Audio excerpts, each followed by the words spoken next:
አንድ ዲያቆን ነበረና ክህነቱን ከአንዲት ሴት ጋር ተኝቶ አፈረሰ እና በጣም ብዙ ሰው ያጠፋውን ጥፋት ተመልክተው እጅግ በጣም አጸያፊ የሆኑ ነገሮችን በሙሉ አረጉበት።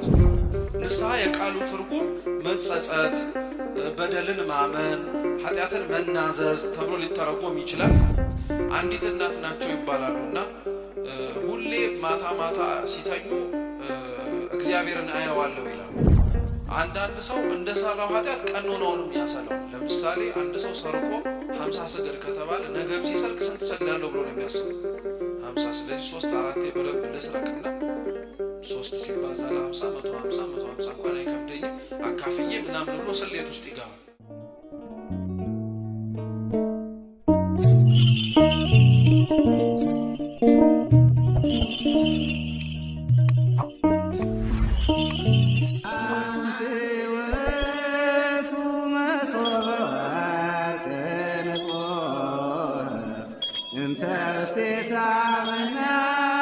በስመ አብ ወወልድ ወመንፈስ ቅዱስ አሐዱ አምላክ አሜን። የተከበራችሁ አባቶቻችን ካህናት፣ ወንድሞች ዲያቆናት፣ ሊቃውንተ ቤተ ክርስቲያን፣ መምህራን መምህራት፣ ዘማሪያን ዘማሪያት፣ እንዲሁም የሰንበት ትምህርት ቤት አባላት፣ ምእመናን ምእመናት በወደደን ባከበረን በአምላካችን ፍጹም ሰላም እንደምን አመሻችሁ? እንደምን ዋላችሁ? እንደምን እስከዚህ ሰዓት ቆያችሁ?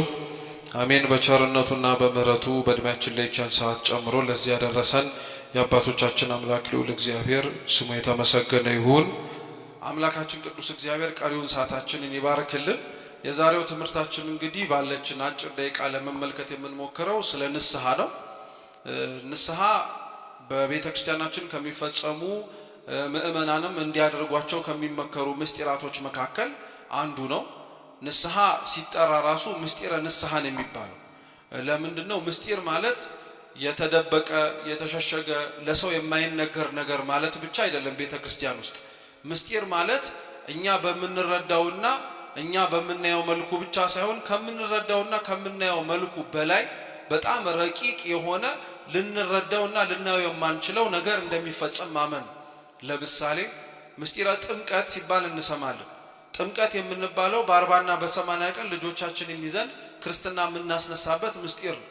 የጥምቀት ዋነኛው ዓላማ ልጆቻችንን ይዘን ቤተክርስቲያን ውስጥ የምናስገባቸው ከማህፀነ ዮርዳኖስ ከአብራከ መንፈስ ቅዱስ የእግዚአብሔርን ልጅነት እንዲያገኙ ነው። እየሰማችሁ ነው? አንድ ልጅ ከእናቱ ማህፀን ሲወጣ ወይም ሲወለድ ይታያል አይታይም? ይሄ መውለድ አይጠይቅም። ይታያል አይታይም? ይታያል። የእግዚአብሔር ልጅ ሆኖ በጥምቀት ሲወለድ ግን ይታያል አይታይም? አይታይም። እኛ ብቸኛ ሲጠመቅ የምናየው ነገር በሰውነቱ ላይ ያ ልጅ ምን ሲፈስበት ነው አይደለ? ውሃ ይባልም ጠበልም ሳይሆን ማየገቦ ነው የሚባለው። ምን አልኳችሁ? ማየገቦ። ክርስቶስ በመስቀል ላይ ሆኖ ሲወጋ ከጎኑ የፈሰሰው ደሙን ቤተ መቅደስ ውስጥ ገብተን እንጠጣዋለን። ውሃውን ደግሞ እየተጠመቅንበት ወደ መንግስተ ሰማያት ልጅነትን ይዘን ለማምራት እንጓዝበታለን። እየሰማችሁ ነው?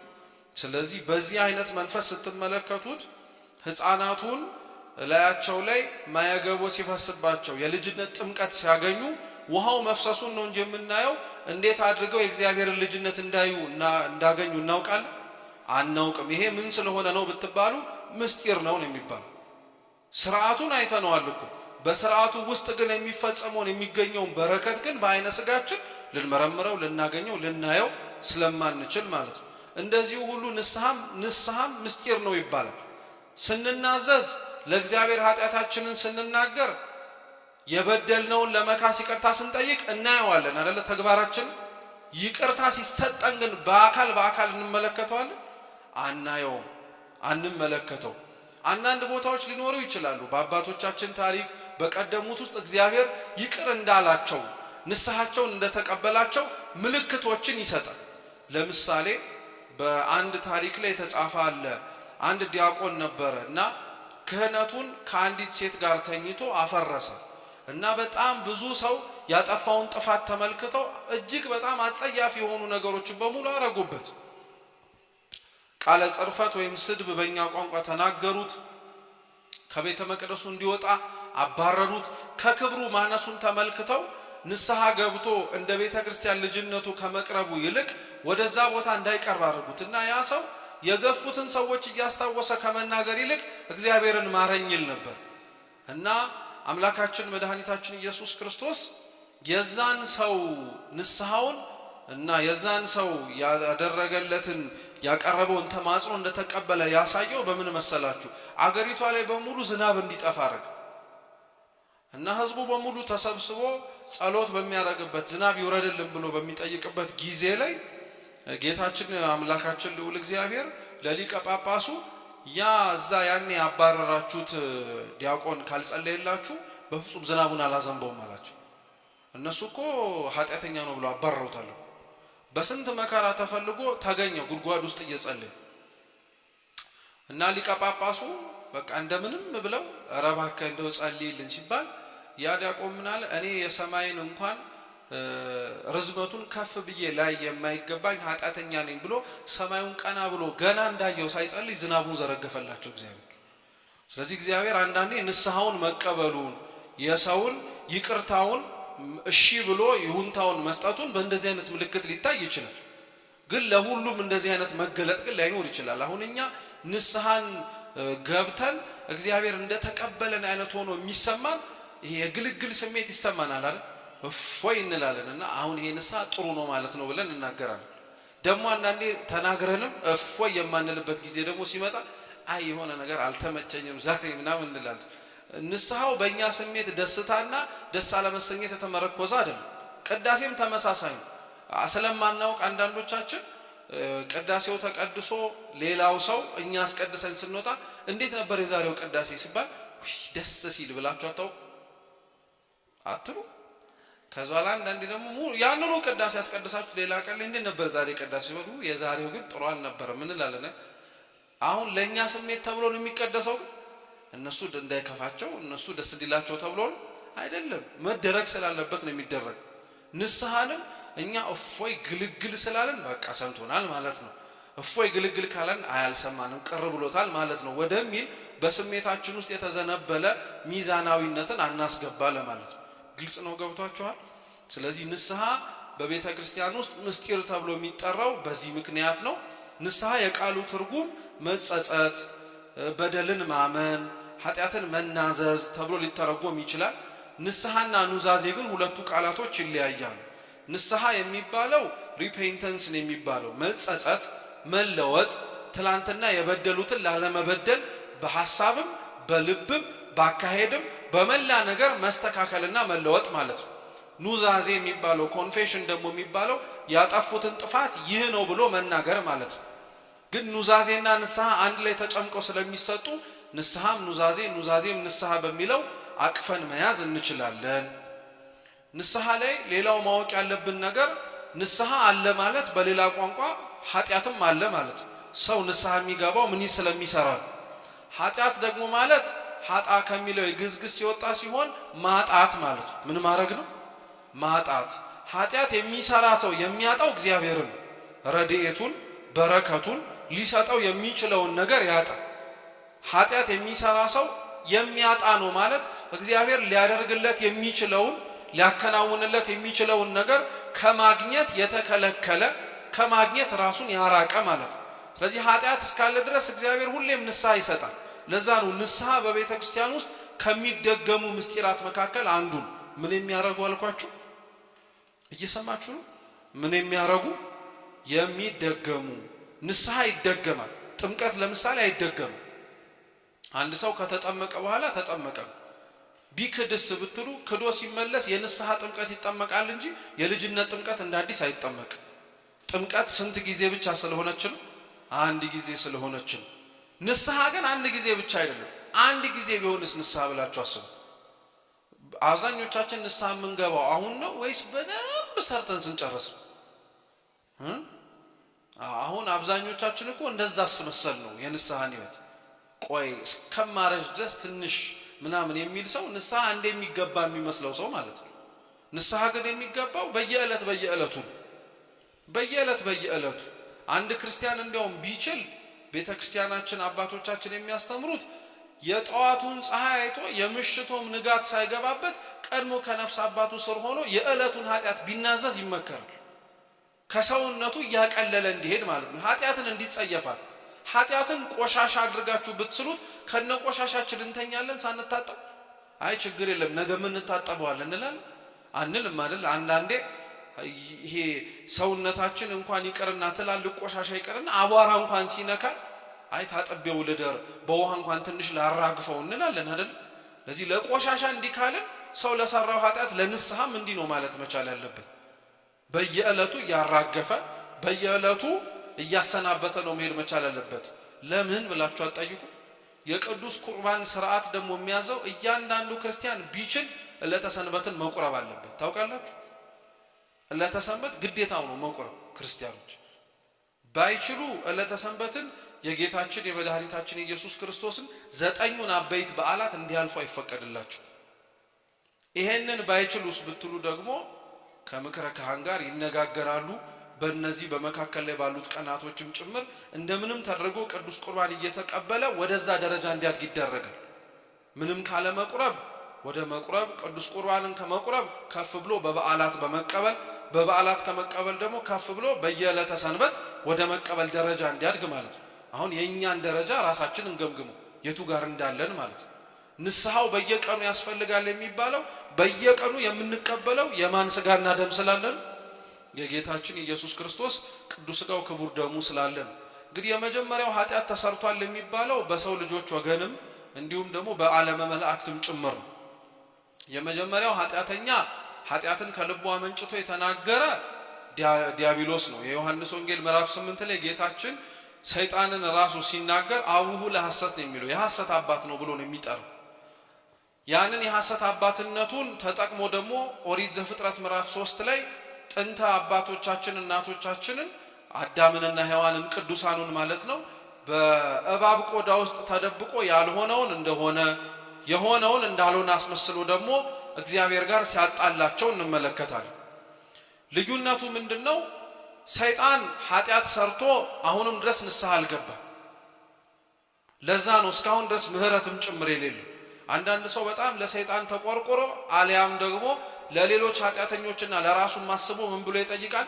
ምን አለ እንደው እግዚአብሔር ይህንን ሰይጣን ምህረት ቢያረግለት ተብሎ የሚጠይቅ ሰው ገጥሟቸው ምን አለ እንደው እግዚአብሔር ሰይጣን ይቅር ብሎት ብንገላገል ይላል ሰው። ይሄንን ተብላችሁ ብትጠየቁ እንዲህ ብላችሁ መልሱ፣ ምን አለ ሰይጣን እግዚአብሔርን ይቅር በለኝ ቢለው ምን ችግር አለ? መልሷ እኔ ልመልስላችሁ እስኪ አብራችሁን በሉ። አይለውም እስኪ በሉ። አይለውም፣ ትዕቢተኛ ነው። እግዚአብሔርማ መሐሪነቱ መች ቀረበት? በእንኳን እሱ ይቀርና እኮ የሱን ፈለግ የተከተሉት ቅዱሳን እንኳን እንደነ ቅዱስ ክርስቶስ ሰምራ ሰይጣን እንዲማረ ለምን ብላ ጸልያለች? አልጸለየች። ያልተማረውና ምህረትን ያላገኘው ግን እሷ ስላልጸለየች ሳይሆን ማን ምህረት ስለማይፈልግ። ስለዚህ የሰው ከሰይጣን ያለው የንስሐ ልዩነት ይሄ ነው። ሰይጣን ኃጢአት ሰርቶ ንስሐ ይገባል። ሰው ኃጢአት ሰርቶ ንስሐ የማይገባ ከሆነ ከሰይጣን በምን ተናነሰ ታዲያ? ምንም አልተናነሰም እኮ። ሰይጣንም ይህ ጸባይ ስላለበት ማለት ነው። ይህ የሱ መገለጫ ስለሆነ ስለዚህ ንስሐ መግባት ቀላል ነገር እንዳይመስላችሁ። የኃጢአትን መናዘዝ ብቻ አይደለም፣ እግዚአብሔርን መምሰልንም ጭምር ያለበት ትልቅ ምስጢር ነው። በደንብ እንመለስበታለን። የሰው ልጅም ስለዚህ ኃጢአት ሰራ። ኃጢአት ግን የሰራው የሰው ልጅ ያጣውን ሲያውቅ በኃጢአቱ ምክንያት የመጣበትን ሲመለከት ግን አልቅሶ አንብቶ እግዚአብሔርን ማራኝ ብሎ ምህረትን አግኝቷል በንስሐው ማለት ነው። ለዛ ነው ንስሐ ከጸጸቱ ውስጥ እግዚአብሔር አምላክ ማረኝ ከሚለው ጥሪው ውጭ ጎን ለጎን አብሮ ምህረትን፣ ቸርነትን፣ ደግነትን፣ ይቅርባይነትን ያገኝበታል። ከአዳም ውጪ በመጽሐፍ ቅዱሳችን ብዙዎች በደል ሰርተው ኃጢአት ሰርተው እግዚአብሔርን ማረኝ አሉ። በንስሐቸው ከሚታወቁት አባቶቻችን መካከል አንዱ ልበ አምላክ ቅዱስ ዳዊት ነው። ማን አልኳችሁ? ልበ አምላክ ቅዱስ ዳዊት ነው። በረከቱ ለሁላችን ትድረሰን። ልበ አምላክ ቅዱስ ዳዊት የንስሐ መዝሙር ራሱ አለው። መዝሙር 50 አወቃችሁት? አባቶቻችን እኮ መዝሙሩን እንኳን መጸለይ ባንችል ብለው ልክ የጸሎተ ምህላ አድርገን ስንጨርስ እንደ ቸርነት አቤቱ ማረን እያልን እናገራለን። ይሄ መዝሙር 50 የወጣ መዝሙር መጽሐፍ ቅዱስ በቤታችሁ ካለ ዋናው ጥራዙ ማለት ነው መዝሙር 50። በስልካችሁ ደግሞ ወይ 51 ወይ 49 ሆኖ ምዕራፉ ተለዋውጦ የታገኙታላችሁ። ግን አቤቱ እንደ ቸርነትህ መጠን ማረኝ፣ መተላለፌንም ደምስስ፣ አንተን ብቻ በደልኩ፣ በፊትህም ክፋትን አደረግኩ፣ በነገርህ ትጸድቅ ዘንድ እያለ ቅዱስ ዳዊት ይናገራል። እግዚአብሔርን መበደሉን፣ ማጥፋቱን፣ የሰው ሚስት መቀማቱን፣ ወታደር ማስገደሉን ይሄንን ሁሉ አይቶ እግዚአብሔርን ማረኝ ሲለው እግዚአብሔር ምንም በደል እንዳልሰራ ሆኖ እሺ ይለው። አሁን አብዛኛው ሰው ንስሐ የማይገባው ግን ለምንድን ነው ተብሎ ቢጠየቅ የሰራው በደል ይገዝፍበታል ከእግዚአብሔር ምሕረት ይልቅ። እግዚአብሔር እንዲሰርቼ ይምረኝ ይሆን ይላል። ለምን አይምርም እግዚአብሔር? አባ ጊዮርጊስ ለዛ እኮ ነው የተራበ ሆድ ለምግብ እንደሚቸኩል ሁሉ እግዚአብሔር አምላክም የበደሉት ሰዎች ማረን ሲሉት ለመማር እንዲሁ ይፈጥናል ይላል። እህል የሚበላ ሰው እህል ለመብላት ፈልጎ የራበው ሰው እንዴት እንደሚበላ አይታችሁታል አይደል? እግዚአብሔር ማረኝ የሚሉትን ሰው ለመማር እንዲፈጣል። እኛ ግን ብዙ ምክንያቶችን እንዘረዝራለን። አይ ይቅርብን እንላለን። ንስሐ መግባት ሌላ ነገር የሚመስለናለን። ከዛ ውጭም ደግሞ ንስሐ መግባትን እንዳልኳችሁ ባልተገባ መንገድም እንተረጉመዋለን። አንዱ ባልተገባ መንገድ የሚተረጎመው በዚህ ነው። የኔ ኃጢአት በጣም ትልቅ ስለሆነ እንዴት ብሎ ሊያጠራው ይችላል ይላል። ይሄ የሰውየውን ኃጢአት ብቻ ሳይሆን የሚያሳየው የእግዚአብሔርንም ካህሊነት መጠራጠርም ጭምራል። የሚሳነው ነገር አለ ማለት አይደል? የኔን ኃጢአት ሊያጠፋው ይችል ይሆን ብሎ መጠየቅ እኮ ጥርጣሬ ያለው ውስጥ እንዴት ሊያጠፋው ይችላል? ልበ አምላክ ዳዊት መዝሙር 50 ላይ ለዛ እኮ ነው ምን ብሎ ይናገራል መሰላችሁ? እጠበኝ ቆሽሻለሁ አይደል የሚለው። እጠበኝ ከበረዶ ይልቅ አንጻኝ፣ ፍትግ አድርገኝ በሄጾጵም ምርጨኝ፣ ንጹህ ሆናለሁ እያለ ይናገራል። እግዚአብሔር ሲያነጻ እንዲህ ነው። በሄጾጵ እርጨኝ ነጻም አለው። ይሄ ማንኛውም ሰው ታጥቦ እንደሚነጻው አድርጋችሁ ለመረዳት ሞክሩ። ከዛ በኋላ ደግሞ እጠበኝ ከበረዶ ይልቅ ነጭ ሆናለሁ ማለት የበረዶን ጥራት አስቡ። ነጭ አይደለ በረዶ። በድሎ የመጣውን ሰው እግዚአብሔር አምላክ የሚያነጻው እንዳልበደለ እስኪመስል ድረስ ንጹህ ነው የሚያደርገው ማለት ነው። ምንም ነውርና ነቀፋ እንደሌለበት ያክል ንጹህ አድርጎ ምን ሰራህ ይለው። አንድ ታሪክ አለ። በዚህ ማስታወሻ እንዲሆናችሁ በዚሁ መጠቅለያ አድርጋችሁ ያዙት። አንዲት እናት ናቸው ይባላሉና ሁሌ ማታ ማታ ሲተኙ እግዚአብሔርን አየዋለሁ ይላሉ። እየሰማችሁ ነው? እግዚአብሔርን አየዋለሁ ይላሉና ሁሌ የነፍስ አባታቸው ጋር እየመጡ ዛሬ እኮ እግዚአብሔር እንዲህ ብሎኝ፣ ዛሬ እኮ እንዲህ እግዚአብሔር ብሎኝ ሲሉ ነፍስ አባታቸው ሰለቻቸው።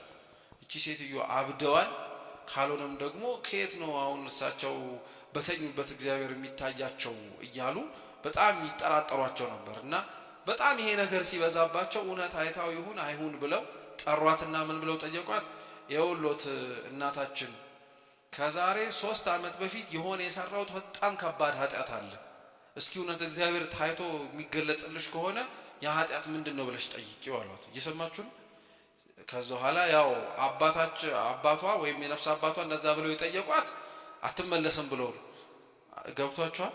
አትመለስም ብለው ነው። ምክንያቱም ማንን እያየች እንደሆነ ጭራሽ ማያምን። ጎሽ ደከማችሁ ታዲያ ለምን እንደማትመልሱት? ወይ እየተከታተላችሁ አይደለም ማለት ነው። መልሱ ታዲያ። አባቷየዋ ማንን እያዩ እንዳልሆነች ነው የሚያውቁት። እግዚአብሔርን እያየች እንደሆነ አያምኑ። ስለዚህ ኃጢአቴን እስኪ ጠይቂውና ይንገርሽ ብለው ነበር የላኳት። ከዛ በቀጣዩ ቀን ላይ መጣች ሴት ቀጥ ብላ መጣች እና ነፍስ አባቷ ደነገጡ። ምክንያቱም ያው ነግሯታል ማለት ነው ብለው ማለት ነው። ከዛ በኋላ አስጠጓት። ያው ሰው ተሰብስቦ ስለነበረ ምናልባት ደግሞ ገመና እንዳይወጣ ብለው እኔ ምልሽ ምን አለሽ አሉ። የትኛውን ኃጢአት ብሎሃል አለችው። እግዚአብሔር ራሱ አይገርም? ከ3 ዓመት በፊት ንስሐ የገቡበት ኃጢአት ስለሆነ እሱ ራሱ ሲጠየቅ የትኛውን ኃጢአት ብሎ ነው የመለሰው። ረስቶታል ማለት ነው፣ ትቶታል ማለት ነው። በእርግጥ መርሳት ለእግዚአብሔር ባህሪ አይስማማውም፣ አይዘነጋም። እሱ እንደኛ ዝንጋዬ የለበትም፣ ግን ንቆ ይተዋል። ንስሐ ገባንበታል። ንስሐ ይሄን ያክል አቅም አለው ማለት ነው። አያችሁት? እኛ ግን የተሸከምነው ሸክም እንደማይራገፍ የያዝነውን ሸክም ብንናዘዘው እንደማይጠፋ አድርጎ ሰይጣን በደንብ አድርጎ ይፈትነናልም ጭምር። ሌላው ሰይጣን የሚፈትነን የንስሐ ፈተና ደግሞ ምን መሰላችሁ? የሰዎችን በደል እንድናይ ያደርገን። ባጭሩ የሰዎችን በደል ማየትና ንስሐ በእንደዚህ አይነት መልኩ መገለጽ ይችላል። አብራችሁን በሉ። ሰው በሉ እንጂ ሲበድል እንጂ ንስሐ ሲገባ አላየኸውምና ከፍርድ ተጠንቀቅ። ይላል ቅዱስ ዮሐንስ ዘሰዋስው በረከቱ ለሁላችን ትድረስ። ሰው ላይ መፍረዳችን ቶሎ የሚፈጥነው በደል ሲሰራ ስላየ ነው። ሌሊት ባህር ገብቶ ተዘቅዝቆ አድሮ ማረኝ ብሎ ይደር አይደር በምን እናውቀዋለን? አናውቅም። ስለዚህ ንስሐ እንዳንገባ አንዱ የሚያርበተብተን ነገር ይሄ ነው። ሶስተኛው ደግሞ ንስሐ እንዳንገባ በጣም ፈተና የሚሆነን የኛ ትልቁ ድክመታችን ደግሞ ምንድነው? ንስሐችንን የሚቀበሉትን የአባቶቻችንን ካህናት ድክመትን በማየትም ጭምር ነው። ቅዱስ ዮሐንስ አፈወርቅ በረከቱ ለሁላችን ትድረሰንና የካህናትን የምግባር ጉድለት ወይንም ደግሞ እንደተጠበቁት ሆኖ አለመገኘትን ሲናገር እነሱም እኮ ስጋ የለበሱ ናቸው ብሎ ይናገራል። የሰማችሁ ነው። እነሱም ድክመት ይገኝባቸዋል። ለዛ እኮ ነው ከቅዱስ ፓትርያርኩ ጀምሮ እስከ ታችኛው ካህን ድረስ ሁሉም የነፍስ አባት እንዳለው ታውቃላችሁ። እነሱም እኮ የነፍስ አባት አላቸው፣ ሄደው በደላቸውን የሚናዘዙበት ማለት ነው። ኃጢአት ሲሰሩን ያየነው እንጂ ሲናዘዙ ግን አይተን አናውቅም። አያችሁ። ስለዚህ ፈራጅ ሆነን ቶሎ ብለን እንቀርባለን እኛ። አንዳንድ ሰውም ለዛ ነው የአባቶቻችንን ድክመት እየተመለከተ አይኔ ንስሐ አልገባም ከእንዲህ አይነት ኃጢአተኛ ጋር እንዴት ነው ምህረት ሊያሰጥልኝ የሚችል ደግሞ ሆኖ የሚሰማኝ ይላል። ትንቢተ ሚልክያስ ምዕራፍ 3 ቁጥር 7 ላይ እንዲህ ብሎ ይናገራል ነብዩ ሚልክያስ። ካህኑ በሉ እንጂ የሰራዊት ጌታ የእግዚአብሔር መልእክተኛ ነው። የማን ጌታ? የማን መልእክተኛ ነው? እቺን የእግዚአብሔር መልእክተኛ የምትለው ቃልን ያዟት። የሉቃስ ወንጌል ምዕራፍ 1 ላይ በስድስተኛው ወር ገብርኤል የሚባል የእግዚአብሔር መልአክ ወደ ገሊላ ወደምትባል ወደ ናዝሬት ክፍል ተላካል። ቅዱስ ገብርኤልም የእግዚአብሔር መልእክተኛ ይባላል። ይህ እኛን ኃጢአታችንን እንዲያናዝዝና በደላችንን በሱ ጆሮ እንዲሰማ እግዚአብሔር የሰየመውን ካህንም የእግዚአብሔር መልእክተኛ ነው የሚባል። እንዳትሳሳቱ ክርስቲያኖች፣ የካህናት ምግባረ ብልሹነትና ያልተገባ ሕይወት ሰዎችን ከንስሐ ሊከለክላቸው አይችልም። ቅዱስ ባስልዮስ በምሳሌ ያሳየዋል። ለምሳሌ ላል ቅዱስ ባስልዮስ አንድ ሰው በተመሳሳይ ማህተብ የወርቅና የነሐስ ቀለበት አለው እንበል። እየሰማችሁ ነው?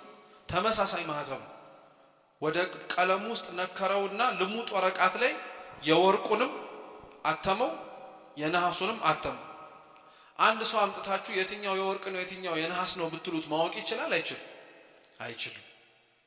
የወርቅ መሆኑንና የወርቅ አለመሆኑን የሚያውቀው ማን ያረገው ሰው ብቻ፣ የረገጠው ሰው ነው። የወርቅ ብር ወይም የወርቅ ማህተም ያላቸው ካህናት ማለት ንጹህ የሆኑ ማለት ነው።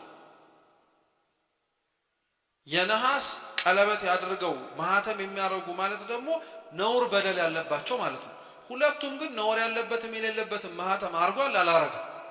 ስለዚህ ካህኑ ስለሰራው ለብቻው በደል ይጠየቅበታል። እኛ ግን ሄደን ንስሐ ስንናዘዝ ባለው ስልጣነ ክህነት ምክንያት እግዚአብሔር አምላክ በደላችንን ነውራችንን ያስተሰርያል ማለት ነው። እየሰማችሁ ነው? ስለዚህ በዚህም እንዳንታለል ማለት ነው። ከንስሐ ጋር አብሮ የሚነሳው ነገር ደግሞ ቀኖና ነው። ቀኖና ማለት አንድ ሰው ለምስጢራት ከመቅረቡ በፊት ቅዱስ ቁርባንም ሊሆን ይችላል፣ የንስሐ ጥምቀትም ሊሆን ይችላል። የቤተ ክርስቲያን ምስጢራትን ከመሳተፉ በፊት ንስሐውን ተናዞ ለዛ ምስጢር የሚያደርገው ቅድመ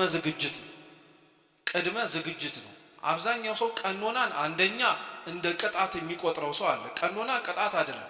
ቅጣትማ ቢሆን ኖሮ እኛ ለሰራነው ኃጢአት ተዘቅዝቀን እንኳን ውሃ ውስጥ ገብተን ብንጸልይ የምንማር ሰዎች አይደለም። ቀኖና ቅጣት አይደለም። ለሰራነው ነገር 50 እና 60 ስግደት በቂ ነው? አረ አይሆንም እንጂ ሲያንሰን ነው ዘላለም ዓለማችሁን ጾማችሁ ኑሩ ብንባል ራሱ። ቀኖና ሕክምና ነው። በኃጢአት የቆሰለችውን የጎሰቆለችውን ነፍሳችንን ማጽናኛ ነው። በኃጢአት የጎሰቆለችውን ነፍሳችንንና ስጋችንን ወደ እግዚአብሔር ቅዱስ ምስጢር ተሳትፋ ሕይወት እንድታገኝ መዘጋጃ ነው። ቀኖና ቅጣት አይደለም። ሁለተኛው ቀኖና ደግሞ ማወቅ ያለብን ነገር ቅጣት ብቻ ሳይሆን ቅጣት አይደለም ብቻ ሳይሆን ቀኖና እንደ በደላችንና እንደ ኃጢአታችንም ልክ የሚሰጥም ጭምር አይደለም። አንዳንድ ሰው እንደሰራው ኃጢአት ቀኖናውንም ያሰላዋል። ለምሳሌ አንድ ሰው ሰርቆ 50 ስገድ ከተባለ ነገም ሲሰርቅ ስንት ሰግዳለሁ ብሎ ነው የሚያስበው? 50። ስለዚህ 3-4 በደንብ ልስረቅና 3 ሲባዛ ለ50 150 እንኳን አይከብደኝም አካፍዬ ምናምን ብሎ ስሌት ውስጥ ይገባል። እግዚአብሔር ለኛ ጾሙ፣ ጸልዩ፣ ስገዱ፣ መጽውቱ ብሎ በካህናቱ ዘንድ አድሮ የሚናገረን መንፈሳዊ የሆነው ቅድመ ቅዱስ ምስጢር የምናደርገው ዝግጅት እንደ ኃጢአታችን የሚለካ አይደለም። ምሳሌ በዜና አበው ላይ አንድ ሽፍታ ነበረ እና ያ ሽፍታ በጣም ኃጢአት ሰርቶ ሰው እየገደለ ስለተቸገረ የሆነ ቀን ንስሐ ልገባ ብሎ ሄደ እና ንስሐ ሊገባ ከሄደ በኋላ ንስሐውን የሚቀበሉትን ካህን ኑዛዜውን መናዘዝ ሲጀምር ብዙ ሰው እንደገደለ ሰሙ እና የገደለውን ሰው ቁጥር ብዛት ሲጠይቁት ብዙ እንደሆነ ሲያውቅ አንተ ምናምን ሲሉት እሳቸውን ማንቆ ገደላቸው። አንድ ከዛ በኋላ እሳቸውን ጥሎ ደግሞ ሌላ ካህን ፍለጋ ሄደ። ሌላም ካህን አገኘ። አሁንም እሳቸው ደነገጡ። አንተ ጭራሽ ካህን ገለሃል ሲሉ ጭራሽ እሳቸውም ሊያስከስሱኝ ነው ብሎ እሳቸውንም ሁለተኛ አንቆ ገደላቸው። እየሰማችሁ ነው። ሶስተኛው ጋር ግን ሄዱና ሶስተኛው ጋር ሄደው ልክ ሲናዘዙ ይሄማ ቀላል እኮ ነው አሉት። አሁን ካም መግደል ቀላል ነው ማለት አይደለም፣ ግን እሳቸውንም ምን እንዳያረጋቸው እንዳይገላቸው እዚህ እንኳን ቀላል ነው ምንም ችግር የለም አሉትና ምን አደረጉ? ከገዳሙ በቅርብ ርቀት የሚገኝ ጉድጓድ አለ፣ ውሃ እንድታወጣልን እንፈልጋለንና አንተ ደግሞ ጠንከር ያልክ ስለሆን ገመድ እንጥልልሃለን፣ ጉድጓድ ውስጥ ትገባለህ፣ ውሃውን ታመጣዋለህ አሉ።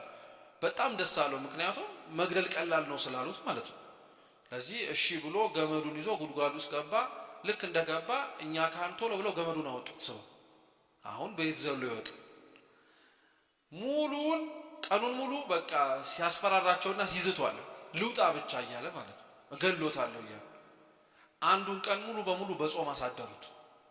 ሁለተኛው ቀን ላይ መጡ። አሁንም እየጮኸ ነው እየዛተ ነው። ማታ ላይ አንድ ዳቦ ጥለውለት ቀጥ ብሎ ሄዱ። ሶስተኛው ቀንም ላይ መጣ። ጩኸቱ እየደከመ መጣ። ያው ጉልበት እያነሰው ነው የሚጮህበትም ማጣ። እገሎታለሁ ብቻ ልውጣን የሚለው ከተወሰኑ ቀናት በኋላ እየዋለ እያደረ ለካ በቀን አንዴ እየበላ እየጾመ አይደል?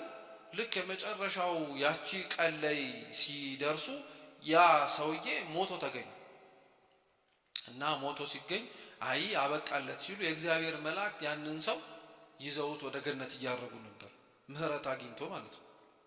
አሁን ለገደላቸው ሰዎች በሙሉ ያ ሰው ጥቂት ቀናት ጉድጓድ ውስጥ መጣል በእኛ ስሌት ቢሆን በቂ ነው አይደለም? ኧረ አይደለም፣ ዘላለም ዓለሙን ይከርቸም ነው የምንለው። እግዚአብሔር ግን አያችሁት እንደሰራ ነው አይደለም፣ ቀኖ ነው ማለት ነው። ሌላም እንደዚሁ ተመሳሳይ አለ። እንዲሁም አንድ አባት ጋር መተው አንድ ሰው ኃጢአት እንደሰራ ብዙ ነገራቸውና ልክ ነገሯቸው ሲጨርሱ በቃ ሁለት ስገድ ብለው አሰናበቱት። በጣም ብዙ ኃጢአት ነው የሰራው እና በጣም ተደነቁ። ያ ሰውዬ ደስ ብሎት ሄደና እኛ ካህን የበቁ ስለነበሩ እግዚአብሔር ያንን ሰው ካሰናበቱት በኋላ በቤተ መቅደሱ ተገለጠላቸውና ምን ሆነው ነው ያጠፋውን ጥፋት እየሰሙ የበደለውን በደል እያወቁ ሁለት ስገድ እንዴት ይሉታል አሉ። አምላኬ ሆይ አሉኝ ካህን፣ እኔ እንዲያውም ጨካኝ ነኝ፣ አንተ ብትሆንማ ኖሮ ኃጢአት ተሰረየችልህ ዝም ብለህ ሂድ ነበር የምትለው አሉት። የእግዚአብሔር ምህረት እንደኛ ኃጢአት አይደለም። ስለዚህ ለንስሐ በደንብ ነው መፋጠን መቻል ያለብን ክርስቲያኖች፣ እንዳሰብነው ስለማያደርግ አምላካችን ማለት ነው። ቀኖና ማለት ይሄ ነው። ቅድመ ምስጢር የምንዘጋጅበት የምንሳተፍበት ትልቅ የሆነ የቤተ ክርስቲያናችን ምስጢር ነው። ቀኖና ለምን ይሰጣል ቢባል አንደኛ በኃጢአት በቆሸሸ ሰውነት ወደ ምስጢራት መቅረብ ስለማይገባ ነው። አምላካችን ኢየሱስ ክርስቶስ ልክ አዳምና ሔዋን ከበደሉ በኋላ ወዲያውኑ እዛው በበደሉበት ቅጽበት ይቅርታ ያላረገላቸው፣ ይቅርታ ቢያረግላቸውና ቢያስገባቸው ተስኖት አይደለም፣ ግን ኃጢአት ዋጋ እንደምታስከፍል እንዲያውቁት። እየሰማችሁ ነው? ኃጢአት ዋጋ ታስከፍላለች። ለዛ ነው ልክ ኃጢአት ሰርተን ወዲያውኑ ንስሐ ስንገባ ወዲያውኑ መቆረብ አንችልም አይደለም? ብዙ ጊዜ ንስሐ ግቡ ይባላል እና አንዳንድ ሰው ተስፋ ይቆርጣል። መቼ ነው የምትቆርበው ሲባል የኔ አባት እንደው ተዋቸው፣ ሁሌ ስመጣ ቆይ ብቻ ነው የሚሉት፣ እኔ ብሞትስ ብሎ ይናገራል። እርግጥ ነው ቆይ ግን የሚባለው እኮ እኛ የረሳ ነው እኛ የዘነጋ ነው አሁንም ድክመት ሊኖርብን እኮ ስለሚቻል አሁንም ራሳችንን እንድናዘጋጅ እኮ ነው። አሁንም ቆይ የሚለውን ጥሪ ስንሰማ ክርስቲያኖች በራሳችን ውስጥ ብንችል ጌታዬ ሆይ ነጽቼ እንደመጣ ፈልገህ ይሆንን ብለን ራሳችንን እግዚአብሔር እንዲያነጻን መልሰን መጠየቅ ነው ያለብን እንጂ የነፍስ አባቶቻችንን ጥለን መኮብለል የለብን። እየሰማችሁ ነው?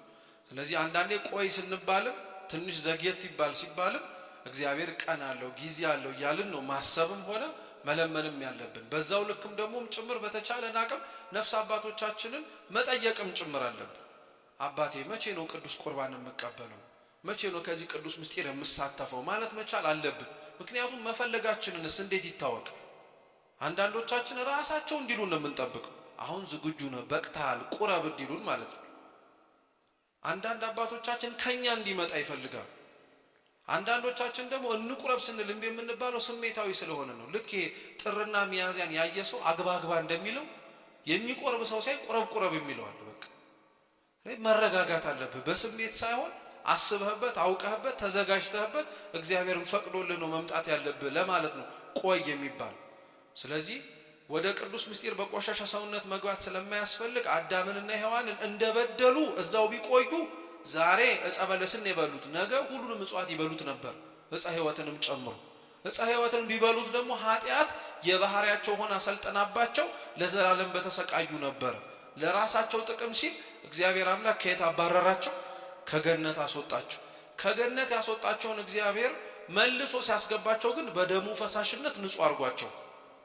ግልጽ ነው? ገብቷችኋል? ጥሩ። ሁለተኛው ቀኖና የሚሰጥበት ምክንያት ኃጢአት ቅጣት እንዳለው እንዳንረሳ። እንደበደልን ወዲያውኑ ቁረቡ ማንባለው ያችን የቀኖና ሰዓት ኃጢአት ሰርተናልና ዋጋ የምንከፍልባት ነን ብለን እንድናስብ ነው።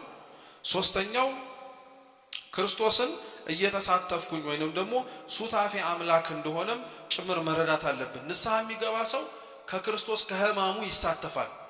ንስሐ የሚገባ ሰው ክርስቶስን ይመስላል ማለት አምላካችን ክብር ይግባውና በደል ኖሮበት ተናዞ ኃጢአቴን ማሩኝ ብሎ ተናግሯል ለማለት አይደለም። ንስሐ የሚገባ ሰው ከሚሰማው ስሜቶች መካከል አንዱ ኀፍረት ነው። ንስሐ ስንናዘዝ እናፍራለን አናፍር? አው ቀና ብለን የካህናቱን አይን እንኳን ማየት በጣም ነው የሚያሳቅቅ።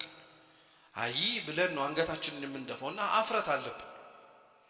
ያቺ እፍረታችን ያቺ መሸማቀቃችን ጌታችን መድኃኒታችን ኢየሱስ ክርስቶስ በቅዱስ መስቀሉ ላይ እርቃኑን ሆኖ ስለኛ ሲል የተቀበለውን ኀፍረት ምሳሌ ናት።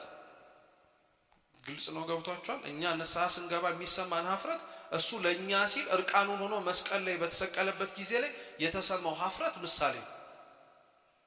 ስለዚህ ይሄንንም ያን ያክል በደንብ አድርገን በአጽንኦት ብንይዘው ኖሮ ንስሐ መግባት አምላካችን ከተቀበለው መከራ እንደሚያሳትፈን እያወቅን ይበልጥ እንፋጠን ነበር። ጥሩ። ሶስተኛው ይሄ ሲሆን ከዚህ ውጪ ስለ ቀኖና ማወቅ ያለብን ደግሞ ምንድነው? ኑዛዜውን ጨምሮ ስለሚፈጸሙ ነው። እንግዲህ ኑዛዜ በሶስት ወገን የሚፈጸመው፣ አንደኛ አንድ ሰው ኃጢአት ሲሰራ የሚናዘዘው ለራሱ ለማን ነው? በድያለሁ ይላል ወይ ህሊናችን ይወቅሰናል አይደል? ሁለተኛው ደግሞ ኑዛዜ የምንናዘዘው ደግሞ ለእግዚአብሔር ነው። ለማን? በድያለሁ አጥፍቻለሁ እንላለን። ሶስተኛው ግን እኛ የምንናዘዘው ለቅዱሳን አባቶቻችን ካህናት ነው። ለአባቶቻችን ካህናት እንናዘዛለን። ለካህናት መናዘዝን በመጽሐፍ ቅዱስ ላይ በብዙ ስፍራ ታገኙታላችሁ። ከብዙዎቹ በጥቂቱ ግን አንዱ ራሱን ላንብብላችሁ። የማቴዎስ ወንጌል ምዕራፍ 8 ቁጥር 2 ላይ ጌታችን ለምጽ የነበረበት ሰው ነበርና ወደሱም ቀርቦ አቤቱ ጌታ ሆይ ብትወድስ ከለምጽ አንጻኝ አለ። ጌታችን ኢየሱስ ክርስቶስም ንጻ አለ። የነበረበት ለምጽ ነጻ። በደንብ አድርጋችሁ ስሙ። እንዲህ አለው፣ ነገር ግን ሄደህ ራስህን ለካህን አሳይ፣ ለእርሱ ምስክር እንዲሆን ሙሴ ያዘዘውን መባ አቅርባ። እየሰማችሁ ነው? ክርስቶስ ካነጻው በላይ ሌላ ካህን ጋር መሄዱ ምን አስፈልገው? ስርዓት ለመስራት እኮ ነው። አሁን የካህናትን ፊት መናዘዝን እንዳልተገባ ስርዓት ሊደረግ የማይቻል እንደሚመስለው አንዳንድ ሰውም ደግሞ ከፍርሃትም ጭምር አላደርገውም ይላል። አንድ ነገር እንወቅ። በፍትሐ ነገሥታችን አንድ ሰው ወይም አንድ ካህን ማለት ነው የአንዱን ኑዛዜ ለሌላው መናገር አይችልም። ቢናገር ክህነቱ ይሻላል። ስለዚህ ይሄ አለመናገሩ እስከዚህ ያክል የጠበቀ እንደሆነ እንወቅ። ሁለተኛ ደግሞ በዚሁ እንደምትረዱት ክርስቶስ ራሱ ያነጻውን ሰው መልሶ ወደ ካህን ሄድና ራስህን አሳይ ብሎ እያዘዘው። አሁንም ይህ ካህን ጋር ሄደን ስንናዘዝ ካህኑ ያነጻናል እያለን አይደለም። ኑዛዜውን ከተናዘዝን በኋላ ፍትሐት ዘወልድ ቀኖናችንን ጨርሰን ስንመጣ ማን ይፍታህ ብሎ ነው የሚያሰናብተው እንጂ እኔ ፈትቻለሁ አይደል። ካህኑ ራሱ እግዚአብሔር አይኑን አይን አድርጎ እኛን የሚያይበት፣ ጆሮውን ጆሮ አድርጎ የእኛን በደል የሚሰማበት፣ አንደበቱን አንደበት አድርጎ ደግሞ ለእኛ ቀኖናውን ተግሳጹን ምክሩን የሚሰጥበት። ጥሩ። ሶስተኛው ለምንድነው ለካህንስ መናዘዝ ግዴታ ያስፈልገው ሲባል እኛ እኮ ይታወቃል ከሰውና ከእግዚአብሔር የምንፈራው ሰው ነው። ጨለማ መርጦ ሰው ኃጢአት የሚሰራው እግዚአብሔርን ፈርቶ ነው ወይስ ሰውን ፈርቶ ነው? ስለዚህ ሰውን አይደል የፈራው ሄዶ ለሰው ይናዘዛል።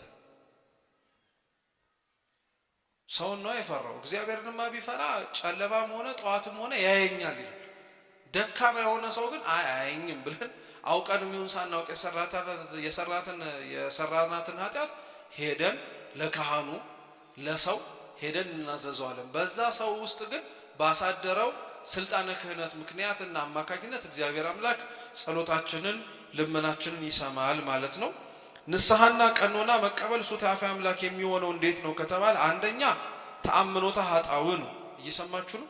አንድ ሰው ንስሐ ሲገባ ኃጢአተኛነቱን ማመን አለበት። ምኑን ማመን አልኳችሁ? ኃጢአተኛነቱን ማመኑ ክርስቶስ ለኛ ሲል ሳይገባው የተቀበለውን ስድብ እንመስለዋለን። ኃጢአተኛነታችንን ስናምን እኛ የሰራነውን ኃጢአት አምነን ነው በድለናል ለምንል፣ እሱ ባልሰራው ኃጢአት ነው ሲሰደብ ዝም ብሎ የተቀበለው። እየሰማችሁ ነው። ስለዚህ እኛ በሰራነው በድለናል ብለን ስንናገር ክርስቶስ ባልሰራው በድለሃል ተብሎ ዝም ለማለቱ ሱታፌ ምስጢር እንሳተፋለን ማለት ነው። ሁለተኛ ከበደለኞች ጋር እንቆጠራለን አይደል? ቀኑን የገቡ ሰዎች ራሳቸውን ከቅዱሳት ምስጢራት እንዲለዩ ለተወሰነ ጊዜ ላይ ይታቀባሉ ወይም ይከለከላሉ አይደል? እንደኛ የሚመስሉ ደግሞ ሌሎችም ንስሐ የገቡ በቀኑና የሚመላለሱ አሉ የሉ? መልሱ እንጂ እነሱስ ኃጢአተኞች ናቸው አይደሉም? ስለዚህ እኛ ኃጢአት ሰራን ብለን ንስሐ ስንገባ ከሌሎች ከበደሉ ሰዎች ጋር እንደምንቆጠር ሁሉ ጌታችን ኢየሱስ ክርስቶስ ለኛ ሲል ከበደለኞች ከወንበዴዎች መካከል አብሮ ተሰቅሎ አልተቆጠረም? በዚህ ምስጢር እንሳተፋለን ማለት ነው። ሶስተኛው ቅድም ያለው ሀፍረተ መስቀሉን እንሳተፋለን። እኛ በምንገባው ንስሐ ኑዛዜ ውስጥ የሚሰማን ሀፍረት ጌታችን መድኃኒታችን ኢየሱስ ክርስቶስ እርቃኑን ሆኖ የተሰማውን እርኩስ ምራቅን መታገሱን በነፍሱ በደም በንስሐችን እንድንሳተፍ ያደርገናል ማለት ነው። አራተኛው ሕማመ ክርስቶስን ንስሐና ቀኖና የሚገባ ሰው ይሳተፋል። ስንናዘዝ ሀፍረቱን እንሳተፋለን። ቀኖናውን ስንፈጽም ደግሞ ሕማሙን እንሳተፋለን። እየሰማችሁ ነው። ስንናዘዝ ምኑን እንሳተፋለን አልኳችሁ? ምኑን መልሱ እንጂ። እሺ ጥሩ። ሀፍረቱን እስኪ በሉ። ሀፍረቱን። ቀኖናውን ስንፈጽም ደግሞ ሕማሙን እንሳተፋለን። ምኑን? ሕማሙን እንሳተፋለን። ስለዚህ ምስጢረ ንስሐ እግዚአብሔር አምላክ ለኛ ሲል የከፈለውን ዋጋ እኛ ደግሞ ለሱ ስንል የምንከፍለው ዋጋ። ሰው ንስሐ የሚገባው ህሊናው ንጹህ ሆኖ እፎይ ብሎ እንዲያደር ብቻ አይደለም፣ እግዚአብሔርን እንዳሳዘነው አምኖ በድየዋለሁ ማለት እንዲችል። ንስሐችንን በተቻለ አቅም በዚህ መመዘን አለበት። አንድ ሰው እንዳትረሱ ንስሐ ሲገባ አንደኛ ወይም ኑዛዜ ስንናዘዝ የቀደመ ጽድቃችንን እያስታወስን አንመጻደቅ። ምንም ዛሬ በበድል እኮ ትላንትና እንዲያርጌ ነበር አይባልም። በጣም ማወቅ አለብን ይህን። ሁለተኛ ንስሐ ወይም ኑዛዜ የሚፈጽም ሰው ማወቅ መቻል ያለበት ደግሞ ምክንያታዊነት መሆን የለበትም። ምክንያት ማብዛት አይጠበቅበትም። ምክንያት ማንንም ስላልበጀ ማለት ነው። አሁን ብዙ ሰው ንስሐ በሚገባበት ኑዛዜ በሚናዘዝበት ጊዜ ላይ የሆነ በደል በደልኩኝ እንልና አብረን ግብረአበሮቻችንን እንዘረዝራቸዋል። ግን ብቻዬን እኮ አልነበርኩም፣ እነገሌም አብረው አጣጥተዋል፣ አብረው አሳክረዋል፣ አብረው እንዲያርገዋል እና እነገሌ ምን አገባቸው? ሐሜት ንስሐ ውስጥ ማለት ነው። ምክንያታዊነት አያስፈልግም። እየሰማችሁ ነው። ሶስተኛው ደግሞ ንስሐ ወይም ኑዛዜ የማያስፈልገው ነገር ደግሞ ምንድነው ሲባል ራስን አለመውቀስን አይፈልግም። ራስን መውቀስ ግዴታ አይፈልግም። በቃ እኔ ነኝ ጥፋተኛው ማለት ያስፈልጋል። አብዛኞቻችን በንስሐችን ውስጥ ስለ ራሳችን ኃጢአት ነው እንጂ በእኛ ኃጢአት ሀገር፣ ወገን፣ ህዝብ፣ ቤተሰብ የመጣበትን አናስብ። ዮናስ የተሳፈረባት መርከብ ትንቢተ ዮናስ ላይ ትናወጽ የነበረው በደለኞች የሆኑት ሰዎች ኖሮባት ሳይሆን ያጠፋው እግዚአብሔርን ያሳዘነው ዮናስ ስላለ። ሀገር አሁን እንዲህ የምትታመሰው እኛ ንስሐ ሳንገባ ቀርተን ቢሆንስ? ግን እኛ ምን አገባን፣ አረ ከበላይ ያሉትስ ብለን ጣት እንጠቋቆማለን፣ ሌላ ነገር እናወራለን። ይህ በጣም መለወጥ ያለበት ነገር ነው። ክርስቲያኖች ንስሐ በምንገባበት ወቅት ውስጥ ኃጢአተኛነታችንን ማመን አለብን። ኃጢአት ክፉ ስለሆነች ነው ክርስቲያኖች። ኃጢአት በጣም ክፉ ናት። ከኃጢአት በላይ ደግሞ የምትከፋው ተስፋ መቁረጥ ናት። እየሰማችሁ ነው? አባቶቻችን እንዲህ ብለው ይናገራሉ። ኃጢአት ዲያብሎስን አልፈጠረችውም ተስፋ መቁረጥ እንጂ ይላሉ። እየሰማችሁ? አዎ፣ ኃጢአት ዲያብሎስን አላመጣችውም። ኃጢአት መስራት ዲያብሎስን አምጥተዋለች። በእርግጥ በንግግሩ ብንመለከተው ኃጢአት የሚሰራ ሰው ዲያብሎስ እንዳደረገው በሱ መንገድ ለመረማመድ የሚፈልግ ሰው። ኃጢአት ከሚሰራው ሰው በላይ ግን በጣም የሚያሳዝነው ኃጢአት ሰርቻለሁ ብሎ ተስፋ የሚቆርጠው ሰው፣ ዋጋ የለኝም የሚለው ሰው። ይህንን ነው እኛ እንድናረም እንድናስተካክለው የሚያስፈልግ። በዛሬው ትምህርታችንም በተቻለን አቅም ንስሐንና ቀኖናን ማየት የሚያስፈልገንም ትምህርት ለምንድን ነው? በተቻለን አቅም የምንፈጽማቸው ንስሐ ስንገባ የምናደርጋቸው ነገሮች በሙሉ ተገቢነታቸውን እንድናውቅ ብንችል በጾማችን ማለዳ መተን ዶሮ ሳይጮህ እየሮጥን እኮ ነው መሄድ ያለብን። የሉቃስ ወንጌል ምዕራፍ 15 ላይ ከአባቱ ሀብት ንብረቱን ቆርሶ ወስዶ ኮብልሎ ከጋለሞቶች ጋር የበተነው ያ ወጣት ልጅ ወደ አባቱ ሲመለስ የሆነች ሰዓት ኑዛዜው ተሰምቶት በአባቴ ቤት እንጀራ የሚተርፋቸው ብዙ ባሪያዎች አሉ፣ ልጁ ልባል ሳይሆን እኔ ሎሌው ልባል ያስፈልገኛል ብሎ ሲመጣ የመጣበት ሰዓት በቻለው አቅም ፈጥኖ የመጣበት። ከነ ኃጢአታችን ከተኛ ከነ ኃጢአታችን ለመዋል አንፍቀድ። ለራሳችን በምንችለው አቅም ፈጥነን ቶሎ ብለን ንስሐ እንግባ። ከነ ኃጢአታችን ከዋልን እንዲመሽም አንፍቀድ። በምንችለው መልኩ ፈጥነን እንድንገኝ እናድርግ። ካህናት ባይኖሩስ ካህናት ባይገኙስ ልንል እንችላለን። ፕሮግራም ማድረግ ማመቻቸት ለዚህ ጥሩ የሆነ መፍትሄ ነው። ሲቀጥል በዛው በንስሐችን ውስጥ ማወቅ ያለብን ነገር ደግሞ ምንድነው? አሁን ላይ በጣም መስተካከል ያለበት የነፍስ አባት አንድ ነው። ስንት ነው? በሉ እንጂ ድገሙት ድገሙት ድገሙት። ስንት ነው? አንድ ነው። አሁን ለነፍስ አባታችን መናገር የሚከብደንን ኃጢአት በስመ ገዳም እየሄድን ደግሞ የምንናዘዝ ሰዎች ስላለን ማለት ነው። ነፍስ አባታችን ጋር መናገር የሚከብደንን ትንሽ ድግምግም አድርገን የሰራናትን ኃጢአት አይ አባ እንዳያዝኑብኝ የሆነች ገዳም ሹልክ ብዬ ልሂድና እዛው አራግፊያ ትመጣለህ። እዚህ ስትናዘዝ የሚሰማህና እዛ ሄደህ ስትናዘዝ የሚሰማህ አንዱ ማን እና ማን ልታሞኝ ነው? ሲቀጥልስ ክትትል የምታረግበት ሐኪም ቤት ሐኪም ሄደህ ነው እንጂ በሽታን የምትናገረው። አዲስ ሐኪም ጋር ሄደህ በሽታን ብትናገር እንደ አዲስ መድኃኒት አይደለም የሚሰጥም። አዎ አንድ እንዳትረሱ። ሁለተኛ ቀኖና ለሌላ ሰው አይነገርም። እየሰማችሁ ነው? ቀኖና ማለት መድኃኒት ነው። ለምሳሌ ሐኪም ቤት እናንተ ስለታመማችሁት ህመም የተሰጣችሁን መድኃኒት ሌላ ሰው ሲታመም ውይ እኔም ወስደው መድኃኒት አለ እንካውሰደው ይባላል። ምን እንደታመመ በምን አውቀው? ቀኖና አይነገርም። እየሰማችሁ ነው? በቤተ ክርስቲያናችን ስርዓት ግን አንድ ሰው የነፍስ አባት ኖሮት ሩቅ አገር ቢሄድበት ቢሞት የምግባር ሕጸጽ ቢኖርበት የሃይማኖት ግድፈት ቢኖርበት መለወጥ መቀየር ይችላል።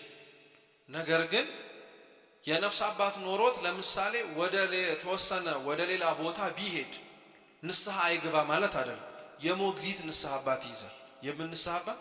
የሞግዚት ንስሐ አባት ይዛል። ወደ ዋናው ንስሐ አባቱ እስኪመለስ ድረስ እየተከታተለ የሚጠብቀው። ልክ አሁን እናንተ ልጆቻችሁን ለሞግዚቶች ጥላችሁ ትሄዳላችኋል። ስራ ወላችሁ እስክትመጡ ድረስ የሞግዚቷ ስራ እናንተ እስክትመጡ ልጆቻችሁን ምን ማድረግ ነው።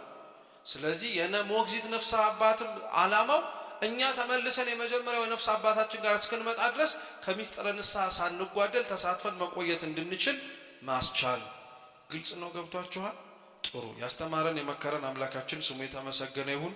በተማርነው ፍሬ እንድናፈራ አምላካችን ቅዱስ እግዚአብሔር ይርዳን።